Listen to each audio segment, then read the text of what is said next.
उसको किस तरीके से जीवन में जोड़ा जाए। सबसे पहले हम भगवद गीता जो सेमिनार का आयोजन किया गया है, इसके तारीख और स्थान का वर्णन करते हैं। यह तारीख जो मैं डिसाइड करी 22 दिसंबर, जो मेरे जन्मदिन की पूर्व संध्या पे आयोजन करा गया। जहाँ तक हम गीता को पहले समझते थे कि मृत्यु उपरांत यह मुक्ति का द्वार है, पर मैंने यह तय किया यह मृत्यु के उपरांत नहीं, यह जीवन रहते इसका अध्ययन करके मुक्त होना चाहिए। और स्थान के हिसाब से जब भगवान श्री कृष्ण ने गीता सुनाई तो उनके ध्वज पे हनुमान का चित्र अंकित, हनुमान जी स्वयं मौजूद थे। तो हमको इस मंदिर से बढ़िया स्थान कहीं समझ में नहीं आया, इसलिए हमने इस मंदिर का ईश्वर ने चयन कराया गया। हम अब इसमें यह समझे कि हमारे जीवन का मेन उद्देश्य क्या है, या इसको लक्ष्य के इसका उद्देश्य क्या हो सकता है। कुछ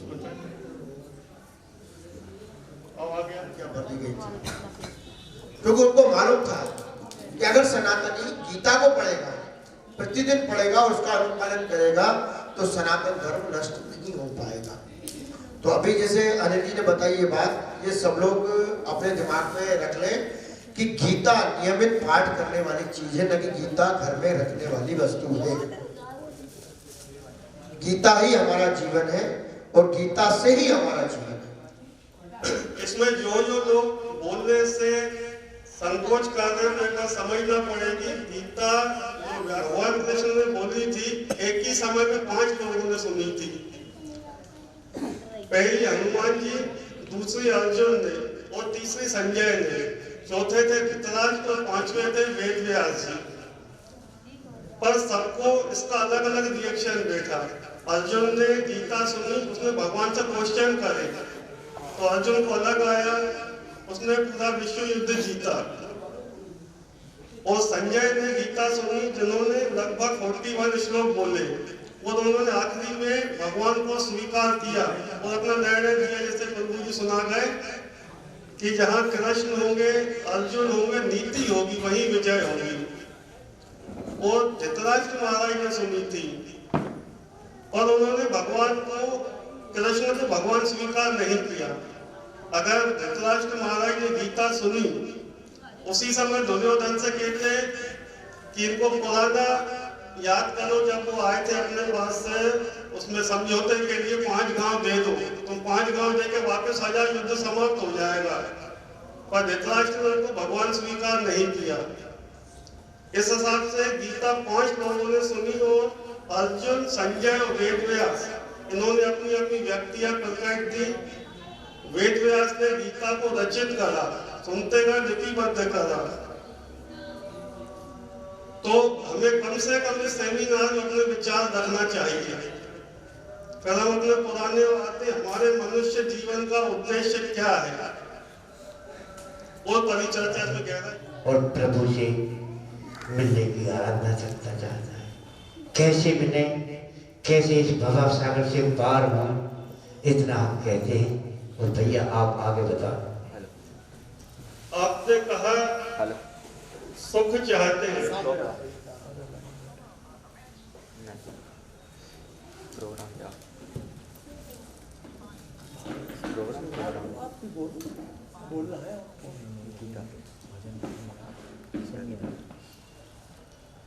हम सब लोग जीवन में सही है, जैसे हमें किसी भी चीज की इच्छा होती है तो वह जितनी पूर्ण होती है उसके बिना फिर और बढ़ती जाती है। भगवान ने इसमें सुखम का एक है 9वें अध्याय में दूसरा श्लोक, राज्य विद्या राज्य गुह्यम पवित्र नितम तम प्रत्यक्ष धर्म सुखम सुसुखम कर्तव्यम। उन्होंने बोला इस यह ज्ञान सब विद्याओं का राजा है, जो समस्त रहस्यों में गोपनीय है एवं परम शुद्ध है। क्योंकि यह आत्मा की प्रत्यक्ष अनुभूति कराने वाला है। यह धर्म का सिद्धांत है, अविनाशी है और अत्यंत सुखपूर्वक संपन्न किया जाता है। जो गीता रूपी ज्ञान को ग्रहण करता है, इसमें ऐसा नहीं है कि आप सोचो कि अभी करो बाद में, जो प्रत्यक्ष अनुभव वाला ज्ञान है। मेरा अभी तक जितने भी बार चर्चा होती है किसी से, सब में यही आता है चर्चा में, गीता अब क्यों नहीं पढ़ते, तो सबसे पहला आता है समझ में नहीं आती, और यह समय नहीं है। वैसे भी अगर उम्र का वर्णन करा जाए तो हमारे पास ज्यादा समय है भी नहीं है। गिनती का 15-20% समय ही बचा है, जिसमें हम इसको जीवन में लगाना चाहिए। गीता समझ उसी हिसाब से गीता को समझा जा सकता है।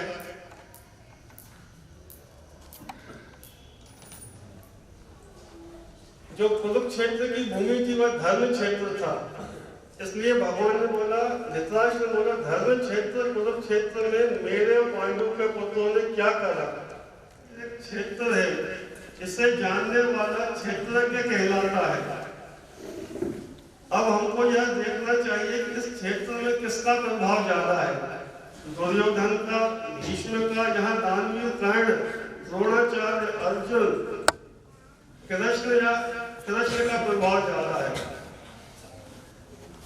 मैंने तो जितना भी अध्ययन किया है महाभारत के युद्ध के इर्द गिर्द का किया है गीता के माध्यम से। अब एक व्याख्या समझते हैं, जब भगवान शांति दूत बन के धृतराष्ट्र महाराज के गए थे कि हे महाराज इनको समझाओ, युद्ध नहीं होना चाहिए, सबका नाश होता है इससे। और भगवान ने सब 5 गांव मांगे थे पांडवों के लिए। तो उसमें दुर्योधन ने कहा था नहीं, मैं कुछ भी नहीं दूंगा, सुई की नोक के बराबर भूमि भी आपको नहीं दी जाएगी, आप युद्ध करके जीतिए। उस समय भगवान वहां से युद्ध का कह के चलेगा, युद्ध होगा। पर इसमें समझने वाली बात है, दुर्योधन भी कितना जानकार था, उसके बाद वो मांगने भी कृष्ण के पास गया। युद्ध की तारीख होने के बाद वो कृष्ण के पास मांगने गया। जिस समय भगवान द्वारकाधीश अपने नगर में आराम कर रहे थे विश्राम में, उस समय अर्जुन और दुर्योधन दोनों पहुंचे थे, भगवान विश्राम कर रहे थे। उन्होंने जब आंखें खोली तो देखा कि सामने अर्जुन था और दुर्योधन सिर के पास बैठा था। उन्होंने पूछा कैसे आना हुआ, तो दुर्योधन कहता है प्रभु आपने युद्ध के लिए किया है, जुगुल दिया है, तो आपसे मदद मांगने आया हूँ। इसमें दुर्योधन की इतनी तो उसमें ज्ञान था कि मानना किससे, मतलब मानने भी गया द्वारकाधीश के पास। भगवान कहते देखो मेरे पास तो सिर्फ 2 चीजें हैं, एक स्वयं नारायण हूँ, एक नारायणी सेना है। और मैं निश्चय कर चुका हूँ कि पहले अर्जुन को सुनना पड़ेगा, अर्जुन से पूछूं क्या चाहिए। अर्जुन कहते हैं प्रभु मैंने तो एक क्षण भी गवाया बिना आपका चयन किया है, दुर्योधन चाहे तो नारायणी सेना ले जा सकता है। इतने में दुर्योधन हर्षित होता है और कहता है ठीक है मैं नारायणी सेना ही ले जाता हूँ। नारायणी सेना देने के बाद दुर्योधन बोलता है हे माधव अब मैं जाऊं क्योंकि 18 अश्वनी सेना को लेके जाना है और तो युद्ध भी आपसे ही करना है। और कोई से युद्ध नहीं, युद्ध भी आपसे ही करूंगा, आपकी सेना के साथ करूंगा। इतने में अर्जुन ने बोला कि प्रभु दुर्योधन अपने को दोनों को चलना है, रात्रि विश्राम करते हैं तो सुबह चलते हैं। भगवान उससे कहते हैं हे अर्जुन तुम बहुत भोले हो, वो नारायणी सेना ले रहे हैं, मेरा क्या करूंगा, मैं अस्त्र भी नहीं उठाऊंगा। इतने में अर्जुन बोलता भगवान भोला मैं नहीं, भोले आप हो। कहले ठीक है क्या हुआ, बिना नारायण का सेना किस काम की। कहला नारायणी सेना, नारायण तो मेरे पास है ना, तो क्या करेगा सेना का। कहला जिस सेना के सामने बैठा दूंगा नारायण को, वो नारायणी सेना होगी। तूने कहा ठीक है आप भले युद्ध नहीं करोगे तो कम से कम यह तो बताओ कि युद्ध का मार्ग भगवान मुस्कुराते कहते हैं पार्थ चिंता मत करो, तुम्हें तो छोड़ो, पूरे कलयुग तक मानव समाज को ऐसा ज्ञान देके जाऊंगा कहाँ अस्त्र उठाना है, किस जगह युद्ध करना है। इससे तुम्हारा ही नहीं पूरे मानव समाज का युगों युगों तक के लिए कल्याण रहेगा।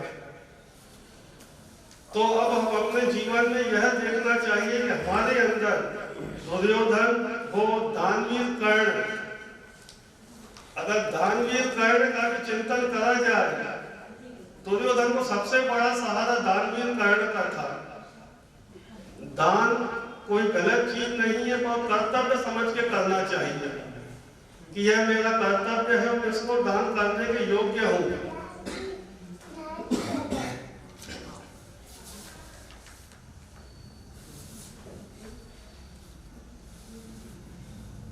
भगवान ने जब यह गीता अर्जुन को सुनाई थी तो उस समय लगभग 45 मिनट, जो शास्त्रकारों ने कहा 45 मिनट के समय में यह पूरी गीता सुना दी थी और अर्जुन को समझ में आ भी गई थी। और फिर हम उस योग्य नहीं है, ना ही श्रोता उस योग्य है कि 45 मिनट गीता समझ सके, पर एक बात यह कोशिश करते रहना चाहिए क्योंकि हम भगवान के अंश हैं। भगवान 15वें अध्याय के 7वें श्लोक में कहते हैं जीव माम अंशी, मतलब जीव मेरा अंश है। लेकिन सर यह मतलब नहीं कि हम भगवान होते हैं। सोने का कण भी सोना होता है तो सोने का पहाड़ नहीं होता है। फिर भी हमें कोशिश करते हैं जिससे गीता को समझा जा सके। और हम वैसे भी भगवान से कोई रिश्तेदार नहीं है, उनके पुत्र और बेटे हैं। इस हिसाब से हमें भगवद गीता का ज्ञान ग्रहण करना चाहिए।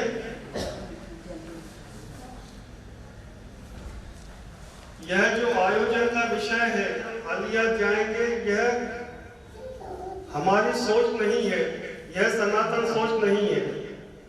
इस पर विचार और मंथन करिए, क्या हम खाली हाथ आए थे या खाली हाथ जाएंगे। हम ना तो खाली हाथ आए थे, हम अपने कर्मों का प्रारब्ध लेके आए थे। और जब हमारी यहाँ से यात्रा रहेगी, हम अपने कर्मों के हिसाब से अपनी गति लेके जाएंगे। इसमें कर्म का बहुत महत्व है। कर्म 3 तरह के कर्म है, इसका ज्ञान लेना चाहिए।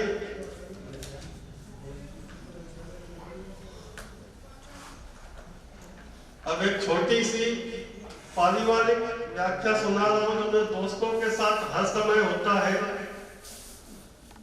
मेरे परिवार वाले दोस्त, हमारा काम व्यापार है, उस हिसाब से व्यापार करो। अब मेरा यह लक्ष्य रहता है कि भगवान जीवन के अंत में मेरा स्मरण हो। जो 8वें अध्याय का 5वां श्लोक है,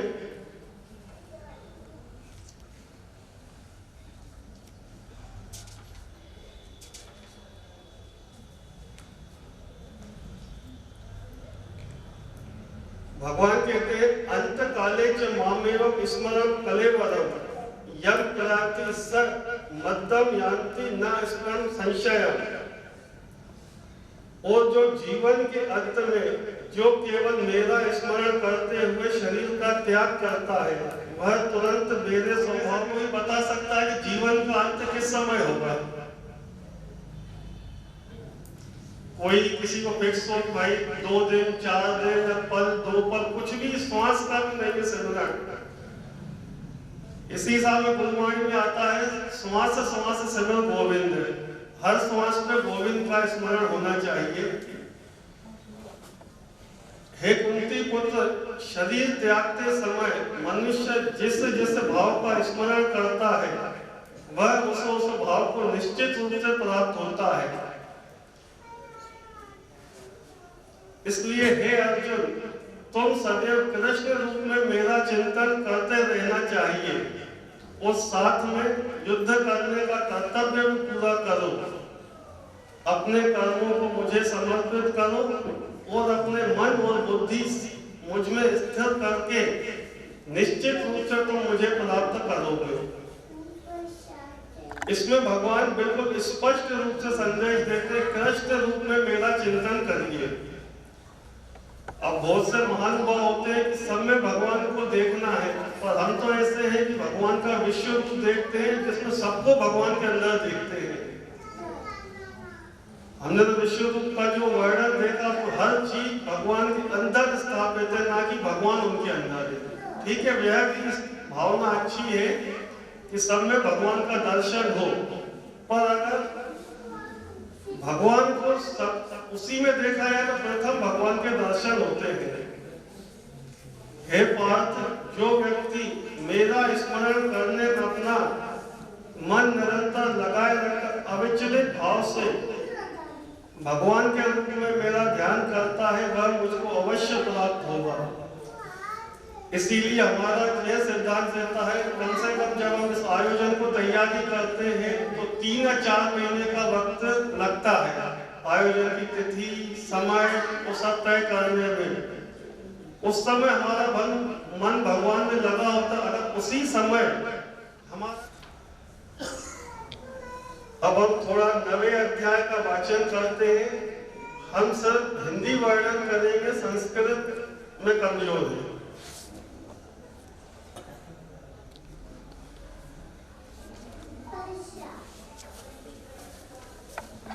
आगे सुनो। चूंकि तुम मेरे मित्र प्रिय सखा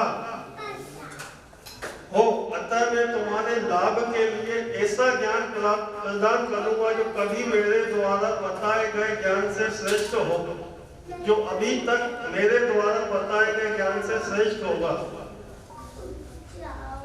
अनादि समस्त लोकों के स्वामी के रूप में जानता है, वह मनुष्यों में केवल वही मोह है तो समस्त पापों से मुक्त होता है।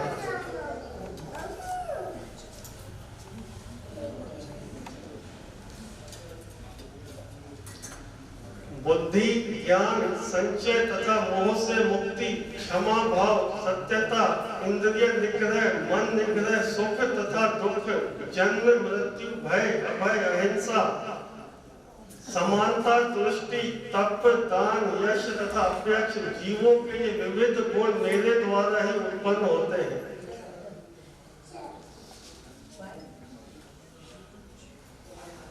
सप्तऋषिगण तथा उनके पूर्व 4 अन्य महेशी तथा सारे मनु, मानव जाति के पूर्वज सब मेरे मन से उत्पन्न होते हैं, तथा विभिन्न लोकों में निवास करने वाले सारे जीव उनसे अवतरित होते हैं।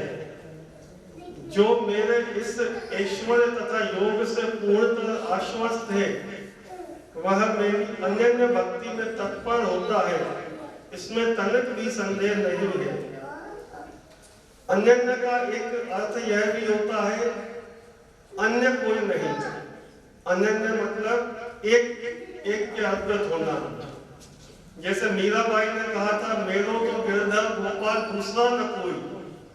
हम उस स्थिति पे तो है, मेरा तो गिरधर गोपाल पर दूसरा न कोई की स्थिति हमारे योग्य नहीं है। मैं समस्त आध्यात्मिक तथा भौतिक जगतों का कारण हूँ। प्रत्येक वस्तु मुझसे ही उद्भूत है, और जो बुद्धिमान यह भली भांति जानते हैं, वह मेरी प्रेमा भक्ति में लगे रहते हैं तथा हृदय से मेरी पूजा में तत्पर होते हैं। मेरे शुद्ध भक्तों के विचार मुझ में वास करते हैं, उनके जीवन मेरी सेवा में अर्पित रहते हैं, तथा वह एक दूसरे को ज्ञान प्रदान करते हुए मेरे विषय में चर्चा करते हैं और परम संतोष का आनंद अनुभव करते हैं।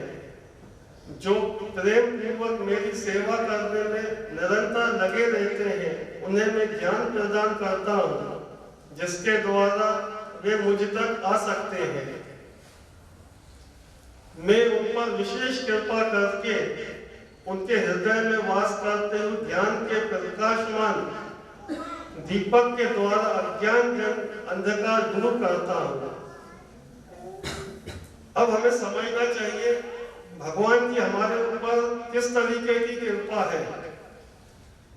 कुछ आप लोगों में वर्णन करेंगे क्या कृपा है जो भगवान की हम अपने को विशेष मानते हैं। भाई अभी तक तो हम यह समझते हैं कि ठीक है, मकान बन गया, शादी हो गई, अच्छे जीवन चल रहा है, स्वस्थ है, यह हमारे ऊपर भगवान की कृपा है। पर इससे भी हटके जो हमने अध्ययन किया उसमें भगवान की हमारे ऊपर अथाह कृपा है, जिसका भी हम जिक्र कर रहे हैं।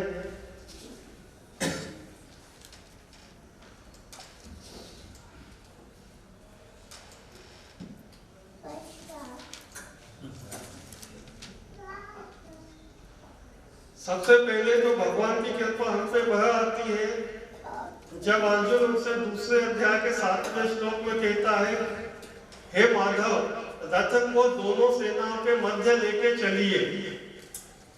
अब इस पर कृष्ण की हम पे कृपा है, कृष्ण उनको लेके जाते हैं भीष्म और द्रोण के सामने, जो अर्जुन का सबसे कमजोर पॉइंट रहता है। वहां जाके अर्जुन मतलब व्याकुल हो जाता है, अब हम युद्ध नहीं करेंगे। उस समय भगवान उसको गीता का ज्ञान देते हैं, तो वहां से हमारे ऊपर भगवान की कृपा चालू होती है। फिर आती है दूसरी कृपा, हमारा हिंदू सनातन धर्म में जन्म होना, यह भी भगवान की कृपा है। भारत भूमि जो देव भूमि है। इसके बाद आती है स्वस्थ काया और भरपूर माया। अगर आप मानो चाहे ना मानो, सबके पास स्वस्थ काया है। जो सुन पा रहे, हमको बोल पा रहे, स्वस्थ काया ही है पर। और भरपूर माया का अगर विश्लेषण करें तो माया तो भरपूर है, चाहे मन नहीं मानता। सबके पास पर्याप्त माया है कि भगवान की सेवा कर सके। यह भगवान का हम पे विशेष कृपा है, जिससे हम भगवान की प्राप्ति कर सकते हैं।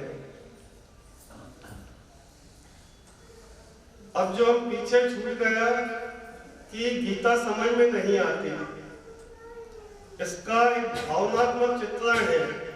कभी कभी यह भगवद गीता का प्रथम पृष्ठ पे इसका स्लोगन जहां लगा हुआ है, बहुत सी बार तो इस प्रश्न को देख के पढ़ते ही मेरे गीता भाव उत्पन्न होता है, रखा जाती है। इसमें अर्जुन की दृष्टि जो भगवान की साइड है, उस पर नजर 2 मिनट कम से कम उसको ध्यान से देखना चाहिए कि अर्जुन किस भाव से भगवान को देख रहे हैं। बोलते हैं, हे माधव, बहुत हो गया, अब तो जन्म मृत्यु के चक्कर से छुटकारा दिया जाए। फिर जब भगवान कृपा करते हैं, उनके कंधे पे हाथ रखते हैं, कहते हैं, चिंता मत करो, मैं तुम्हारे साथ हूं, तुमसे ज्ञान को लो, बाकी सब मेरे ऊपर छोड़ो। और फिर नीचे वाले चित्र में देखिए किस तरीके से अर्जुन से पूछते हैं, तुम्हारी क्या इच्छा है। तुम्हारे पूरे इच्छाएं जो श्वेत अश्व है, वह पूरी भूमि आपको युद्ध में विजय करेंगे। अर्जुन बोलते हैं, हे माधव, सामने विपक्षी टीम बहुत मजबूत है, उनसे युद्ध करना साक्षात मौत को दावत देना है। फिर भगवान कहते हैं, मेरे हाथ को पकड़ो। जो नीचे वाला चित्र है, भगवान इस तरीके से हाथ को पकड़े हैं, जो 2 दोस्त हाथ पकड़ते हैं और कहते हैं, तुम फिक्र क्यों करते हो, तुमसे पहले मैं खड़ा हूं, तुमसे तक अगर काल को आना पड़ेगा तो पहले मेरे पास आएगा। चिंता मत करो, तुम्हें सब युद्ध करना है, युद्ध के धर्म को निभाना है। इस हिसाब से अर्जुन ने कृष्ण का हाथ पकड़ा, वो भाव युद्ध भी करा और भाव सागर से पार हुआ।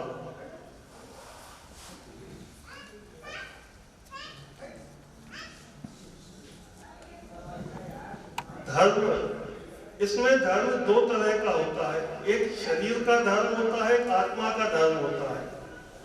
शरीर का धर्म यह होता है कि हम अपना जीवन यापन करें, समाज में समाज की रक्षा करना, अपने सगे संबंधी शरीर के जितने रिश्तेदार हैं उनका पालन पोषण सही तरीके से करें। और आत्मा का धर्म होता है कि आत्मा की उन्नति करें। जिस तरीके से गाड़ी होती है उसके अंदर ओनर होता है, अगर हम सब गाड़ी को मेंटेन करते रहेंगे, अंदर बैठे ओनर को आगे जाना है, वह उसकी भी देखना पड़ेगा, कम से कम आत्मा को उन्नति करें।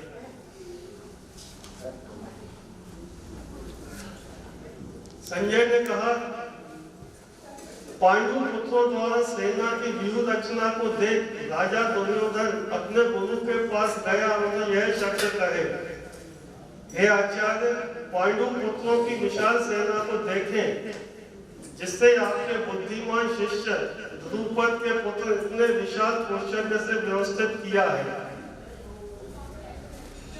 इस सेना में भीम तथा अर्जुन के समान युद्ध करने वाले अनेक वीर धनुर्धर हैं तथा महारथी युयोद्धान विराट द्रुपद, इसके साथ धृष्टकेतु, चेकिता, काशीराज, पुरोजित, कुंती भोज, शेप जैसे महान योद्धा हैं। हमें इसमें कम से कम दुर्योधन की देखिए, सबसे पहली उन्होंने युद्ध भूमि में भगवान नहीं देखे, जबकि अर्जुन के रथ में सारथी थे, उन्हें सब लोग दिखे। भीम, अर्जुन, जितने भी योद्धा थे सबको देखा पर भगवान के दर्शन नहीं कर पाया। कम से कम आपको अपने जीवन में सबको देखे ईश्वर को मानना चाहिए। किंतु हे ब्राह्मण श्रेष्ठ, आपकी सूचना के लिए मैं अपनी सेना में उन नायकों के विषय में बताना चाहूंगा जो मेरी सेना को संचालित करने में विशेष रूप से निपुण है। मेरी सेना में स्वयं आप, भीष्म, कर्ण, कृपाचार्य, अश्वत्थामा, विकर्ण तथा सोमदत्त एवं पुत्र भूरिश्रवा आदि जो युद्ध में सदैव विजयी रहे हैं। ऐसे अनेक वीर भी हैं जो मेरे लिए अपना जीवन त्याग करने के लिए उद्यत हैं। वे विविध प्रकार के हथियारों से सुसज्जित हैं और युद्ध विद्या में निपुण हैं। दुर्योधन को पहले ही आभास हो गया था, जितने भी योद्धा मेरे साथ हैं वह अपना जीवन त्यागने के लिए भली भांति तैयार है। हमारी शक्ति अपरिमेय है। हम सब पितामह द्वारा भली भांति संरक्षित हैं, जबकि पांडवों की शक्ति भीम द्वारा भली भांति संरक्षित होकर भी सीमित है। अतः सैन्य में अपने अपने मोर्चों पर खड़े होकर सभी भीष्म पितामह को पूरी सहायता दें। तब कुरुवंश के वयोवृद्ध परम प्रतापी एवं बुद्ध पितामह ने सिंह गर्जना की। ध्वनि करने वाले शंख को उच्च स्वर में बजाया, जिससे दुर्योधन को हर्ष हुआ। तत्पश्चात शंख, नगाड़े, पिटोल, तुरही तथा सहज एक साथ बज उठे। वह सर्ववेद स्वर अत्यंत कोलाहलपूर्ण था। दूसरी ओर श्वेत अश्वों द्वारा खींचे जाने वाले विशाल रथ पर आसीन कृष्ण तथा अर्जुन ने दोनों ने दिव्य शंख बजाए। पंचजन्य ऋषिकेश, देवदत्त, धनंजय, ओंडर, महाबल, भीम का वकोदर, भगवान कृष्ण ने अपना पंचजन्य शंख बजाया। देवदत्त, अर्जुन ने तथा अति भोजी, अति कार्य करने वाले भगवान भीम कोंडक नामक शंख बजाया।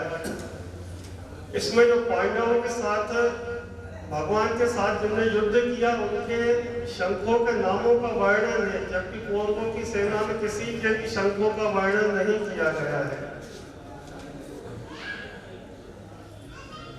कुंती पुत्र राजा युधिष्ठिर ने अपना अनंत विजय नामक शंख बजाया तथा नकुल और सहदेव ने सुघोष मणि पुष्पक शंख बजाया।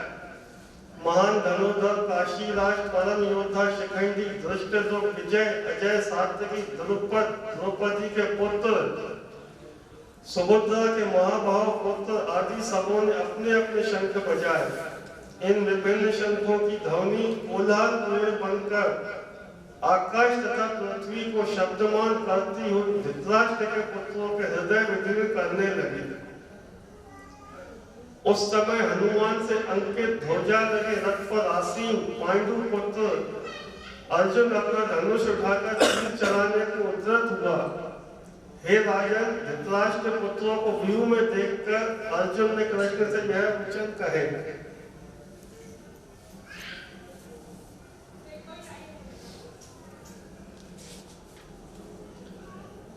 हे अर्जुन, कृपा करके मेरा रथ दोनों सेनाओं के बीच में ले चले, जिससे मैं वहां उपस्थित युद्ध की अभिलाषा रखने वालों शास्त्रों की महान परीक्षा में मुझे किससे संघर्ष करना देख सकूं। मुझे उन लोगों को देखने दीजिए जो यहाँ पर धृतराष्ट्र के दुर्बुद्धि पुत्र दुर्योधन को प्रसन्न करने की इच्छा से लड़ने को आए हैं। संजय ने कहा, अर्जुन द्वारा इस प्रकार संबोधित किए जाने पर भगवान कृष्ण दोनों दलों के बीच में उत्तम रथ को खड़ा कर देते हैं और वहां जाकर कहते हैं, यह देखो अर्जुन, यह भीष्म है, यह द्रोण है, सब तुमको इनका वध करना और कुछ नहीं करना है। अर्जुन वहां दोनों पक्षों के सेनाओं के मध्य अपने चाचा, ताऊओं, पितामह, गुरुओं, मामा, भाइयों, पुत्रों, मित्रों, सबको शुभ चिंतकों को देखता है। जब कुंती पुत्र अर्जुन ने अपने मित्रों, संबंधियों इन विभिन्न श्रेणियों को देखा तो वह करुणा से भरकर बोला। अर्जुन ने कहा, हे कृष्ण, इस प्रकार युद्ध की इच्छा रखने वाले अपने मित्रों तथा संबंधियों को अपने समक्ष उपस्थित देख मेरे शरीर के अंग कांप रहे, मेरा मुख सूखा जा रहा है, मेरा सारा शरीर कांप रहा है। मेरे आश्चर्य की बात है, हम सब जघन्य पाप कर्म करने के लिए उद्धत हो गए। राज्य सुख भोगने की इच्छा से प्रेरित लोग हम अपने ही संबंधियों को मारने में तुले हैं। इस प्रकार युद्ध भूमि, इस प्रकार कहकर अर्जुन ने अपना धनुष तथा बाण एक को रख दिया, शोक संतप्त चित्त से रथ पर बैठ आसन पर बैठ गए।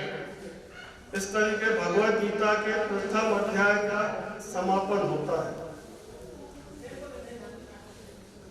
अब हमारा सेमिनार का उद्देश्य ये, कम से कम हम अपने जीवन में भगवद गीता को किस प्रकार आगे, मतलब किस प्रकार जीवन में जिए, इस पे कुछ विचार आप लोगों में बता सकते हैं।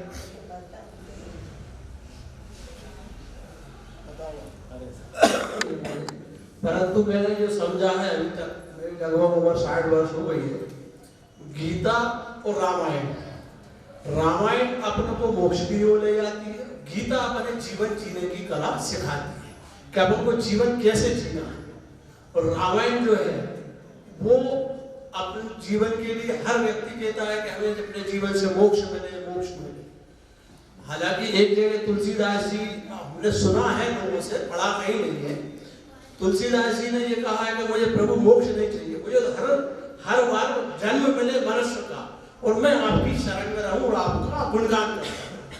तो मैं भी यही चाहता हूं कि हर जन्म जो मिले वो हनुमान जी के लिए मिले। तो गीता अपन को सिखा रही है कि हम जीवन कैसे जिए, जीवन की कला क्या है। मैं समझता हूँ कि यहाँ बैठे करीब सभी लोगों ने रामायण और महाभारत देखी होगी, और उस समय जब महाभारत और रामायण चलती थी तो कर्फ्यू लग जाते थे, सभी लोग बोलते हैं बहुत, मतलब उसे ध्यान से सुनते थे, देखते थे। तो उसको देखकर मुझे भी यही लगा कि रामायण जो है उसकी ओर ले जाएगी, गीता अपन को जीवन जीने की कला सिखा रही है। कि मैं बात राम का चरित्र जीवन में उतारना यथासंभव नहीं है। बाकी गीता में आए कृष्ण जो कह के गए वो जीवन में कलयुग के जीवों के लिए कह के गए हैं। कृष्ण को जिया जा सकता है, कृष्ण जो आज्ञा दे के गए हैं यह हमारी विरासत है। जिस तरीके से हमारे पिता दादा जो भी रहते हैं अपनी विरासत में उनको देके वसीयत देके जाते हैं, तो भगवान कृष्ण की वसीयत के रूप में मनुष्य समाज के लिए मानव जीवन को कैसे सार्थक जिया जाए वह भगवद गीता देके गए हैं। जीवन में लक्ष्य राम नीति कृष्ण, इस पे विचार करें। लक्ष्य राम की नीति कृष्ण की। नहीं, मैं एक चीज और सुनाऊंगा आपको। मतलब मैंने सुना है, मतलब मैंने पढ़ा नहीं है कहीं पे, कि जो स्वामी विवेकानंद थे, स्वामी विवेकानंद के गुरु थे रामकृष्ण परमहंस। तो स्वामी विवेकानंद सब जगह भटकते भटकते जब रामकृष्ण परमहंस के पास पहुंचते हैं तो रामकृष्ण परमहंस रोते हुए उन्हें गले लगाते हैं। तो वो स्वामी विवेकानंद कहते हैं कि आप कौन? तो वो कहते हैं नहीं भाई मैं तुम्हारा बहुत काफी टाइम से इंतजार कर रहा था। स्वामी विवेकानंद जिज्ञासु प्रवृत्ति के थे, वो चाहते थे मुझे कुछ दिखे। तो उनने कहा कि क्या चाहते हो? कहले आप इतने बड़े भक्त हैं, देवी जी के दर्शन करवाए। उनने एक दिन भेजा जाओ दर्शन करो। तो वो उस दिन उनकी आंखें बंद हो गई। जैसे महाभारत में बताया ना दिव्य दृष्टि दी थी अर्जुन को कृष्ण जी ने जब उनके दर्शन हो पाए। तो ऐसे ही एक दिन तो उनके दर्शन नहीं हो पाए। उन्होंने कहा साहब मैं गया मगर बहुत तेज प्रकाश हुआ, मुझे कुछ दिखा नहीं। कहले दोबारा जाओ। दोबारा गए तो देवी जी के एक हाथ में अमृत था, दूसरे हाथ में बुद्धि थी। तो हम ये चाहते हैं कि अपने जीवन में हम रामायण और गीता इन दोनों को मिला के पी जाएं, जैसे स्वामी विवेकानंद ने कहा। देवी जी से अमृत भी लिया और बुद्धि भी ली। तो दोनों चीज अपने जीवन में जरूरी है, चाहे वो रामायण हो या गीता। गीता में मैं आपसे फिर भी कहूंगा जीवन जीने की कला है, क्योंकि आज का जो जीवन है वो गीता किंतु परंतु करेंगे, और रामायण जो है वो पूरी बोलते मर्यादा है। तो हमें मर्यादाओं का पालन भी करना है और जीवन जीने के लिए किंतु परंतु भी करना पड़ेंगे। आज के युग को देखते हुए जिस मोड़ पे मानव जीवन आप पहुंचा है, गीता के सिद्धांत या मुक्ति का द्वार है, अन्यथा तो अपन उलझते रहते हैं। रामायण बशर्ते जीवन की मोक्ष की द्वार है। मोक्ष द्वार के लिए राम जी अंकल 25 जनवरी का ऐलान कर दिया जाए। बोलिए। अच्छा, आप सुख और आनंद में क्या अंतर है? अभी जो अनिल भाई और एक हमारे वरिष्ठ भाई बता रहे थे, तो सुख और आनंद का पूछूंगा मैं, क्या अंतर है? आनंद आत्मा की अनुभूति है, सुख शरीर की अनुभूति है। सुख हमको अनुभव शरीर को होता है, सुख दुख जहां भी शरीर की अनुभूति है, आनंद आत्मा की अनुभूति में है। बिल्कुल सही है। सुख जो है अपन ने जो काम किया उससे लगता है वो सुख मिला मुझे। जैसे शादी करी या मकान बनाया, दुकान बनाई, दुकान चलाई, अपन ने प्रगति करी, ये हुआ सुख। और आनंद होता है प्रभु की कृपा से। जैसे श्री रामायण जी या श्रीमद् भागवत गीता के वचन सुन के उनका अनुभव करके उससे आनंद प्राप्त होता है। ये बात अपनी जगह बिल्कुल सही है। अब मैं आप लोगों से निवेदन करूंगा कि 25 दिसंबर जो अपने यहाँ क्रिश्चियनों की वजह से कुछ तो भी चल रहा है, बच्चों को जोकर बनाना, मैं चाहूंगा कि बच्चों को अपन अपने सनातन धर्म की तरफ ले जाए। राम का रूप बनाए, कृष्ण का बनाए, हनुमान जी का रूप बनाए और बच्चों को अच्छी संस्कृति की ओर मोड़े। हमारे यहाँ पूज्य बापू जी, परम पूज्य संत श्री आसाराम जी बापू ने 2 चीजें विशेष चालू करवाई हैं।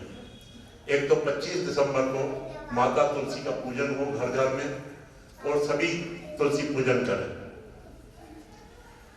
वहां पे क्या होता है कि क्रिश्चियन स्कूलों में नकली पौधों की पूजा कराई जाती है, नकली पौधे बताए जाते हैं, यहाँ कुछ भी। अब उस बात को अपन नहीं कीजिएंगे। तो इस जगह अपन तुलसी माता जो मोक्षदायिनी है, जैसे गीता माता मोक्षदायिनी है, वैसे ही तुलसी माता मोक्षदायिनी है।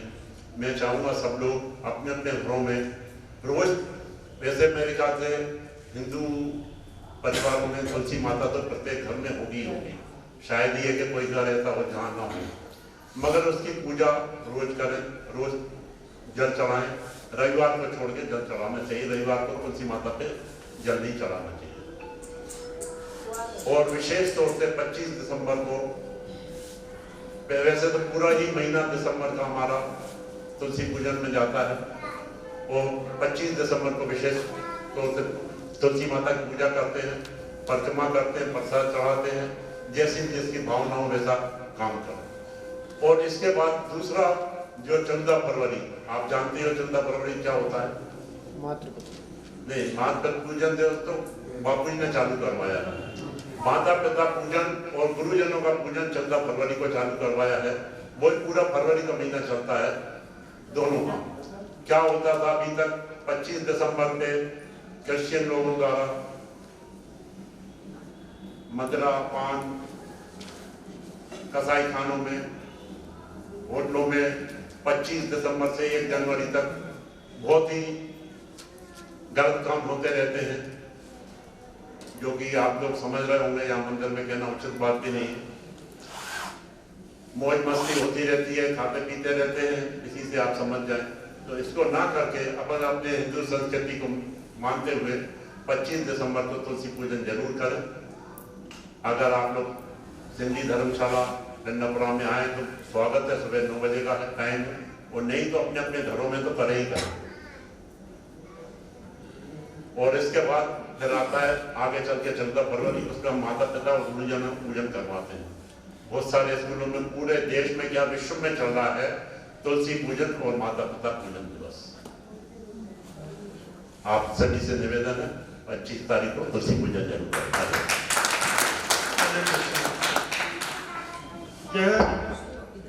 अभी जो अर्जुन पूछते भगवान से, भगवान आपको कौन सा भक्त जान सकता है? ज्ञानी भक्त, ज्ञानी यहाँ ज्ञान से, ध्यान से, भक्ति से। भगवान कहते हैं मुझको सर भक्त, ज्ञानी भक्त ही जान सकता है।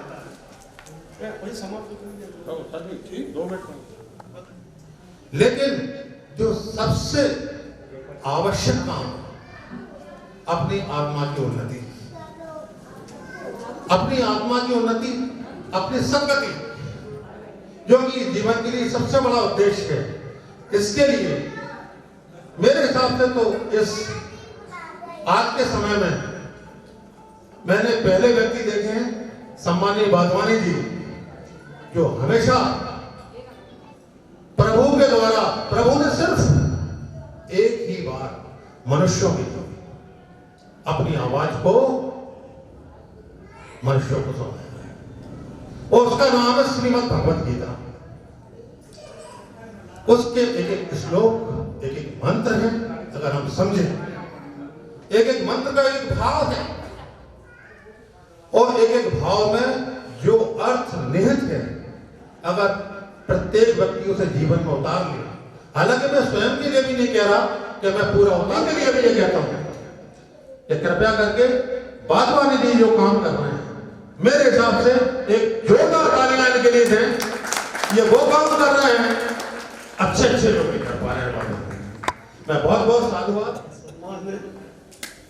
जय जय राम श्री राम, जय राम जय जय राम श्री राम, जय राम जय जय राम श्री राम, जय राम जय जय राम श्री राम, जय राम जय जय राम श्री राम, जय राम जय जय राम श्री राम, जय राम जय जय राम श्री राम, जय राम जय जय राम।